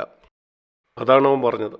നിങ്ങൾ പ്രാർത്ഥിക്കുമ്പം സ്വർഗസ്ഥനായ ഞങ്ങളുടെ പിതാവേ, അവിടുത്തെ നാമം വിശദീകരിക്കപ്പെടണേ, അവിടുത്തെ രാജ്യം വരണം. അത് അല്ല നിങ്ങളുടെ ജീവിതത്തിൻ്റെ അടിസ്ഥാനപരമായ ആഗ്രഹമെങ്കിൽ നിങ്ങളുടെ പ്രാർത്ഥന വെറുമൊരു മതപരമായ ആചാരമാണ്. അതൊരു പക്ഷേ തീവ്രമായിട്ടുള്ള ഉച്ചത്തിലുള്ള നിലവിളി തന്നെ ആയിരിക്കാം. കണ്ണുനീരൊഴുക്കിക്കൊണ്ടായിരിക്കാം പ്രാർത്ഥിക്കുന്നത്. ഒരു നാടക നടനും അത് ചെയ്യാം. ദൈവത്തിന് അതിൽ താല്പര്യമില്ല. എൻ്റെ സഹോദരി സഹോദരന്മാരെ, ഞാൻ നിങ്ങളോട് ചോദിക്കട്ടെ, ഞാൻ എന്തെങ്കിലും ചിലത് നിങ്ങളോട് പ്രസംഗിക്കുകയല്ല. ദൈവം എൻ്റെ സാക്ഷിയാണ്. എൻ്റെ ജീവിതത്തിൻ്റെ എല്ലാ ദിവസവും ഞാൻ എന്നെ തന്നെ വിധിച്ചുകൊണ്ടാണ് ജീവിക്കുന്നത്. നാളുകൾക്ക് മുമ്പേ മറ്റുള്ളവരെ വിധിക്കുന്ന ഞാൻ അവസാനിപ്പിച്ചു. ഞാൻ ഫോഷത്വമായിട്ട് അത് ചെയ്തിട്ടുണ്ട്. അങ്ങനെ അനേക വർഷങ്ങൾ എൻ്റെ ജീവിതം പാഴായിപ്പോയി. എന്നാൽ ഞാനത് അവസാനിപ്പിച്ചു. ഞാൻ നിങ്ങളെ ആരെയും വിധിക്കുന്നില്ല, അതെൻ്റെ ജോലിയല്ല. എന്നെ തന്നെ വിധിക്കാൻ എനിക്ക് ഒത്തിരി ഉണ്ട്. ഞാൻ ദൈവത്തിന് മുമ്പാകെ ജീവിച്ചുകൊണ്ട് ഞാൻ പറയും, കർത്താവേ, ഞാൻ അങ്ങയുടെ മഹത്വമാണോ അതോ എൻ്റെ മഹത്വമാണോ അന്വേഷിക്കുന്നത്? സത്യസന്ധമായി ഞാൻ പറയട്ടെ, അനേക പ്രാവശ്യം കർത്താവ് എന്നെ കാണിച്ചു, ഇവിടെ നീ നിൻ്റെ മഹത്വമാണ് അന്വേഷിക്കുന്നത്. ഇന്നുപോലും ഞാൻ വിശ്വസിക്കുന്നു, അത് കാണുമ്പം എനിക്ക് മാനസാന്തരപ്പെടാൻ കഴിയും, അതിൽ നിന്ന് തിരിയാൻ കഴിയും. അങ്ങനെ അല്പം കൂടി ദൈവം ഭൂമിയിൽ എന്നെ വെച്ചിരിക്കുന്ന ആ ഉദ്ദേശം എനിക്ക് നിറവേറ്റാൻ കഴിയും. അങ്ങനെ ജീവിക്കാൻ ഞാൻ നിങ്ങളെ ഉത്സാഹിപ്പിക്കുകയാണ്. എങ്കിൽ നിങ്ങൾക്ക് ഈ ഭൂമിയിൽ ഏറ്റവും വിലയുള്ള ഒരു ജീവിതം ഈ ഒരു ചെറിയ ജീവിതത്തിൽ നിങ്ങൾക്ക് ജീവിച്ച് തീർക്കാനായിട്ട് കഴിയും. എൻ്റെ പ്രിയ സഹോദരി സഹോദരന്മാരെ, നമ്മുടെ ജീവിതത്തിൻ്റെ ഒത്തിരി സമയം നമ്മൾ പാഴാക്കി കളഞ്ഞു. നിങ്ങളൊരു ചെറുപ്പക്കാരനാണെങ്കിൽ നിങ്ങളായിരിക്കും ഇവിടുന്ന് ഇരിക്കുന്ന ഏറ്റവും ഭാഗ്യവാനായ ആൾ. എന്തുകൊണ്ടാണ് നിങ്ങൾ ഭാഗ്യവാനാണെന്ന് ഞാൻ പറഞ്ഞത്? കാരണം നിങ്ങളുടെ ചെറുപ്പത്തിൽ തന്നെ ഈ സന്ദേശം നിങ്ങൾക്ക് കേൾക്കാൻ കഴിഞ്ഞു. നിങ്ങൾ അതിനോട് ഒട്ടി നിൽക്കുന്നെങ്കിൽ നിങ്ങൾ 50 or 60 വയസ്സാകുമ്പം എങ്ങനെ ദൈവത്തിന് നിങ്ങളെ ഉപയോഗിച്ച് തീർക്കാൻ കഴിയും? ചിന്തിച്ചു നോക്കൂ. ഈ ഭൂമിയിൽ ജീവിക്കുന്ന ഏറ്റവും ഭക്തരായ മനുഷ്യരിൽ ഒരാളായിരിക്കും നിങ്ങൾ. എനിക്ക് 19 വയസ്സുള്ളപ്പോൾ ആരെങ്കിലും എന്നോട് ഇത് പറഞ്ഞിരുന്നെങ്കിൽ, ചായക്കെ നീ ജീവിക്കേണ്ടതിൻ്റെ ഒരേ ഒരു ഉദ്ദേശം ഇതായിരിക്കണം. എനിക്ക് 19 വയസ്സുള്ളപ്പം ആരെങ്കിലും ഇത് പറഞ്ഞിരുന്നെങ്കിൽ, എന്നെ ആരെങ്കിലും അന്ന് ഉത്സാഹിപ്പിച്ചിരുന്നെങ്കിൽ, ഇതിന് മാത്രമായിരിക്കണം നീ ജീവിക്കേണ്ടത്. ഞാൻ തെറ്റിപ്പോകുന്ന കാണുമ്പോൾ എന്നെ ഉപദേശിക്കാൻ ആരെങ്കിലും ഉണ്ടായിരുന്നെങ്കിൽ, അങ്ങനെയല്ല ഇത് ചെയ്യേണ്ടതെന്ന് പറഞ്ഞിരുന്നു. നിനക്കായിട്ട് നീ ജീവിക്കരുത്. ആ അന്ത്യനാളിൽ നീ ദുഃഖിക്കേണ്ടി വരും. കർത്താവിനായിട്ട് ജീവിക്കുക, കർത്താവിനായിട്ട് ജീവിക്കുക. ഈ ആത്മീക ബാബിലോണിലൂടെ പോരാടി എനിക്ക് മുന്നോട്ട് പോകേണ്ടതായിട്ട് വന്നു. വീഴുന്നു, എഴുന്നേൽക്കുന്നു, പിന്നെയും വീഴുന്നു, പിന്നെയും എഴുന്നേൽക്കുന്നു. എന്നാൽ ദൈവം എൻ്റെ കണ്ണു തുറന്നതിനായിട്ട് ഞാൻ ദൈവത്തെ സ്തുതിക്കുന്നു. എൻ്റെ ജീവിതത്തിൻ്റെ ഈ അവസാന നാളുകളിൽ മഹത്വത്തിൽ നിന്ന് മഹത്വത്തിലേക്ക് പോകാൻ ഞാൻ ആഗ്രഹിക്കുന്നു. എന്നാൽ ചെറുപ്പക്കാരായ നിങ്ങൾ ഭാഗ്യമുള്ളവരാണ്. കാരണം നിങ്ങൾക്കിത് കേൾക്കാൻ കഴിഞ്ഞു. നിങ്ങളിങ്ങനെ ജീവിക്കുന്നു എന്നല്ല ഞാൻ പറഞ്ഞു, അങ്ങനെ ആയിരിക്കുന്നു ഞാൻ ആഗ്രഹിക്കുന്നു. നിങ്ങൾ ജീവിക്കുന്നില്ലോ എന്ന് എനിക്കറിയില്ല. നന്നായിട്ട് ആരംഭിച്ച പല ചെറുപ്പക്കാരെ എനിക്കറിയാം. അവരെ ദൈവം അനുഗ്രഹിച്ചു. എന്നാൽ അനുഗ്രഹം അവരെ നികളത്തിലേക്ക് നടത്തി. അങ്ങനെ അവർ പെയ്യെ പിന്മാറ്റത്തിലേക്ക് പോയി. ഇവിടെ ഇരിക്കുന്ന ആർക്കും അങ്ങനെ സംഭവിക്കാതിരിക്കട്ടെ. തീമോത്തിയോസിനെ കുറിച്ച് ദൈവവചനത്തിൽ കാണുന്നത്, അവനിൽ നിന്ന് നാം പഠിക്കേണ്ട പാഠം. അവൻ വളരെ ചെറുപ്പക്കാരനായിരുന്നു. പൗലോസ് അവനെ തെരഞ്ഞെടുക്കുമ്പോൾ 18 വയസ്സ് മാത്രം പ്രായം കാണത്തുള്ളൂ. 18 വയസ്സ് മാത്രം. ദൈവവചനത്തിൽ അത് കാണുന്നില്ല. ഞാൻ ചിന്തിക്കുന്നു അവൻ്റെ പ്രായം അത്രയുമായിരിക്കുമെന്ന്. ആ പ്രായത്തിൽ തന്നെ അവനൊരു നല്ല സാക്ഷ്യമുണ്ടായിരുന്നു അവൻ്റെ ചുറ്റുമുള്ള 1-2 സഭകളിൽ. പൗലോസ് അവനെ തെരഞ്ഞെടുത്തു. അവനെ ഉപദേശിക്കാനായിട്ട് പൗലോസിനെ പോലെ ഒരു മനുഷ്യനെ അവന് ലഭിച്ചത് അവൻ്റെ ഭാഗ്യമാണ്. തൻ്റെ സ്വയം അന്വേഷിക്കാത്ത ഒരു മനുഷ്യനെ ശക്തമായിട്ട് തീമോത്തിയോസിനെ അവൻ തിരുത്തുകയും അതുപോലെ അവനെ ഉത്സാഹിപ്പിക്കുകയും ചെയ്തു. തീമോത്തിയോസ് പൗലോസിനെ ബഹുമാനിച്ചു. അവന് പൗലോസിൻ്റെ വാക്കുകളെ ഗൗരവമായിട്ടെടുത്തു. ഞാൻ ക്രിസ്തുവിനെ അനുഗമിക്കുന്ന പോലെ എന്നെ അനുഗമിക്കുക. ഞാൻ ചിന്തിക്കുന്നു തീമോത്തിയോസ് പറഞ്ഞു കാണും, ഞാൻ ക്രിസ്തുവിനെ ഇതുവരെ കണ്ടിട്ടില്ല, എന്നാൽ ഞാൻ പൗലോസിനെ കണ്ടു. യേശു അങ്ങനെ ആയിരുന്നെന്ന് എനിക്കൊരു ധാരണയായി.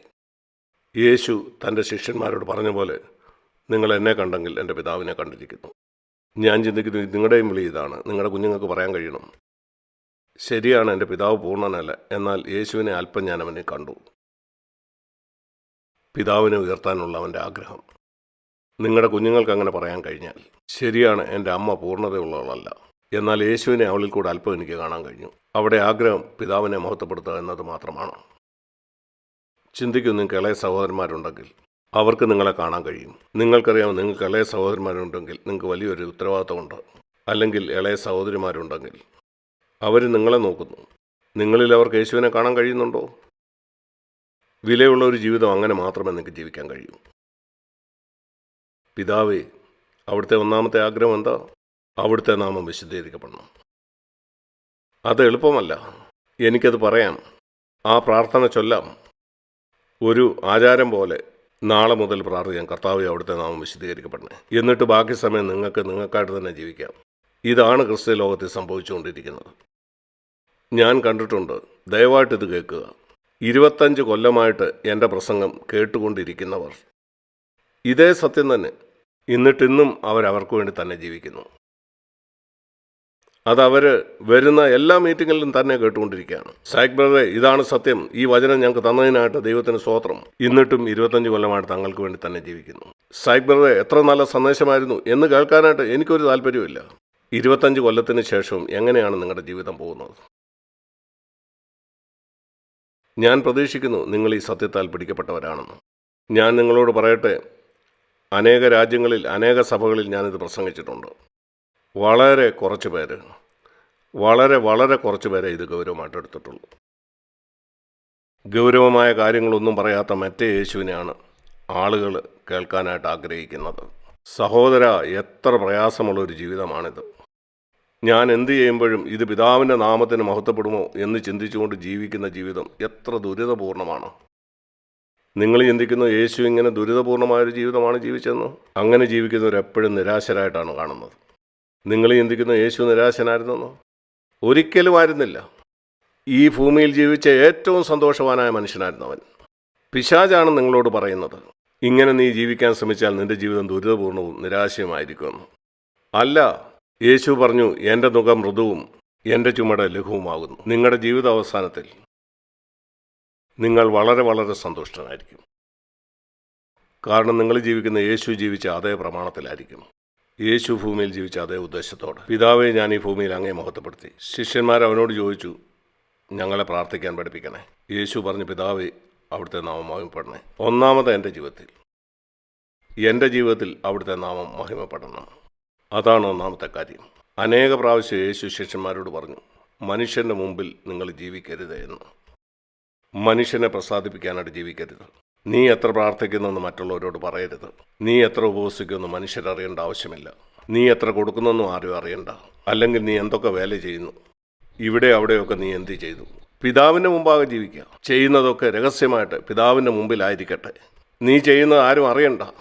രഹസ്യത്തിൽ കാണുന്ന നിന്റെ പിതാവ് പരസ്യമായിട്ട് നിനക്കതിന് പ്രതിഫലം തരും. അവൻ നിരന്തരം അത് പറഞ്ഞുകൊണ്ടിരുന്നു.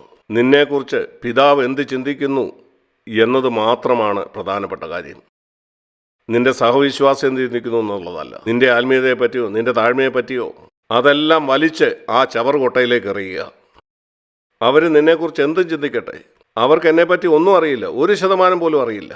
എന്നിട്ട് അവർ മാർക്കിടുന്നു. എന്നെപ്പറ്റി 1% പോലും ഇവിടെ ഇരിക്കുന്ന ഒരു മനുഷ്യനും അറിയത്തില്ല. എൻ്റെ കുടുംബത്തിന് ഒരുപക്ഷെ 2%, മറ്റുള്ളവർക്ക് 1% ആയിരിക്കും. നിന്റെ കുടുംബത്തിലുള്ളവർക്ക് പോലും നിന്നെപ്പറ്റി അല്പം അറിയത്തുള്ളൂ. നിന്റെ ചിന്ത എന്താണെന്ന് അവർക്കറിയില്ല. നിന്റെ ആഗ്രഹം അവർക്കറിയില്ല. നിന്റെ ലക്ഷ്യത്തെപ്പറ്റി അവർക്കറിയില്ല. പുറത്ത് ഒത്തിരി ആത്മീയ പ്രവർത്തികൾ ചെയ്ത് നിങ്ങളൊരു ആത്മീയനായിട്ട് അവരെ കാണിക്കാം. ഞാൻ നിങ്ങളോട് പറയട്ടെ, ആത്മീയത എന്താണെന്ന് തീരുമാനിക്കപ്പെടുന്നത് നിങ്ങൾ എന്തിനു വേണ്ടി ജീവിക്കുന്നു എന്നതിനെ അടിസ്ഥാനപ്പെടുത്തിയാണ്. ഇത് കേൾക്കുക. നിങ്ങളൊരാത്മീയനാണോ അല്ലയോ എന്നറിയുന്നത് നിങ്ങൾ എന്തിനു വേണ്ടി ജീവിക്കുന്നു എന്നതിൻ്റെ അടിസ്ഥാനത്തിലാണ്. നിങ്ങളൊരാത്മീയനാണോ ജഡികനാണോ എന്നറിയുന്നത് നിങ്ങൾ എന്തിനു വേണ്ടി ജീവിക്കുന്നു എന്നതിൻ്റെ അടിസ്ഥാനത്തിലാണ്. നിങ്ങൾക്ക് എത്ര എരിവുണ്ടോ എന്നുള്ളതല്ല. ജഡികരായി ജീവിക്കുന്ന ഒത്തിരി തീഷ്ണതയുള്ള ആളുകളുണ്ട്. തീഷ്ണതയുള്ള കമ്മ്യൂണിസ്റ്റുകാരുണ്ട്. സ്വയം പൊട്ടിത്തെറിക്കാനായിട്ട് സന്നദ്ധരായ ഒത്തിരി മതഭക്തർ ഈ ലോകത്ത് ജീവിക്കുന്നുണ്ട്. അവരുടെ മതത്തിനു വേണ്ടി എന്തും അവർ ചെയ്യും. അതെന്താ തെളിയിക്കുന്നത്? അത് ശരിയാണെന്നാണോ? ഒന്നും തെളിയിക്കുന്നില്ല. നിങ്ങളുടെ ജീവിതത്തിൻ്റെ ലക്ഷ്യം, കർത്താവേ, ഞാൻ ഒരിക്കലും എൻ്റെ സ്വയത്തിനായിട്ട് ജീവിക്കുകയില്ല, ആ വൃക്ഷത്തിൽ നിന്ന് എന്നെ വെട്ടി മാറ്റിയിരിക്കുന്നു. ഇതാണ് യേശുവിൻ്റെ ജീവിതം. അവൻ ഒരിക്കലും സ്വന്തം ഇഷ്ടം അന്വേഷിച്ചില്ല. അവൻ്റെ പിതാവിൻ്റെ ഹിതം ചെയ്തു. ഞാൻ നിങ്ങളോടൊരു കാര്യം പറയട്ടെ. നിങ്ങളിത് ഗൗരവമായിട്ട് എടുക്കുന്നെങ്കിൽ നിങ്ങൾ നിങ്ങളുടെ ജീവിതത്തിൽ ചില തീരുമാനങ്ങൾ എടുക്കണം. ചില കാര്യങ്ങളെപ്പറ്റി. അത് നിങ്ങൾ ഇപ്പോൾ ജീവിക്കുന്ന ജീവിതത്തെ പൂർണ്ണമായിട്ടും മാറ്റും. ആളുകൾക്ക് അത് വേണ്ട. ആഴ്ചയുടെ അവസാനത്തിലുള്ള ഇതുപോലുള്ള ചില മീറ്റിങ്ങുകളിൽ അവർ വരും. മനസ്സാക്ഷിയെ തൃപ്തിപ്പെടുത്തി അവർ വീട്ടിലേക്ക് പോകും. നേരത്തെ അവരെങ്ങനെ ജീവിച്ചോ അതുപോലെ തന്നെ അവർ ജീവിക്കും. ചെറിയ വ്യത്യാസങ്ങളൊക്കെ വരുത്തും. വീട്ടിൽ പ്രാർത്ഥിക്കാനായിട്ട് തുടങ്ങാം. ദൈവവേലയ്ക്കായിട്ട് കുറച്ച് പണം കൊടുക്കാൻ അവരാഗ്രഹിക്കും. കുറച്ചുകൂടെ കൂട്ടായ്മയ്ക്ക് പോവും. അടിസ്ഥാനപരമായിട്ട് ജീവിതത്തിന് ഒരു വ്യത്യാസവും വരുത്തത്തില്ല. നിങ്ങളങ്ങനെ ആണെങ്കിൽ ഞാൻ പറയാം, ദൈവം നിങ്ങളെ അനുഗ്രഹിക്കട്ടെ, അവന് കഴിയുമെങ്കിൽ. എന്നാൽ ആ ജീവിതത്തിൽ നിന്ന് കൂടുതലൊന്നും വരികയില്ല. എന്നാൽ നിങ്ങൾ കർത്താവിൻ്റെ അടുക്ക വന്ന്, കർത്താവെ, എന്ത് വില കൊടുക്കാനും ഞാൻ തയ്യാറാണെന്ന് പറയുമെങ്കിൽ, ഇതിനുവേണ്ടി എന്ത് വില കൊടുക്കേണ്ടി വന്നാലും ഞാൻ വിലമതിക്കുന്ന എന്തും അതിനുവേണ്ടി കൊടുക്കാൻ തയ്യാറാണെന്ന് പറയുന്നെങ്കിൽ, എനിക്ക് അങ്ങേ പ്രസാദിപ്പിക്കണം. യഥാർത്ഥ യേശുവിനെ ആണോ ഞാൻ അനുഗമിക്കുന്നെന്ന് ഈ ആഴ്ച ഞാൻ കേട്ട ഈ തിരുവചനത്തിൽ കൂടെ എനിക്ക് അല്പം മനസ്സിലായി. അതോ സങ്കല്പത്തിലുള്ള യേശുവിനെ ആണോ ഞാൻ അനുഗമിക്കുന്നതെന്ന്? എന്നെ എപ്പോഴും സന്തോഷിപ്പിക്കുന്ന ഒരു യേശുവിനെ. നമുക്ക് പ്രാർത്ഥിക്കാം.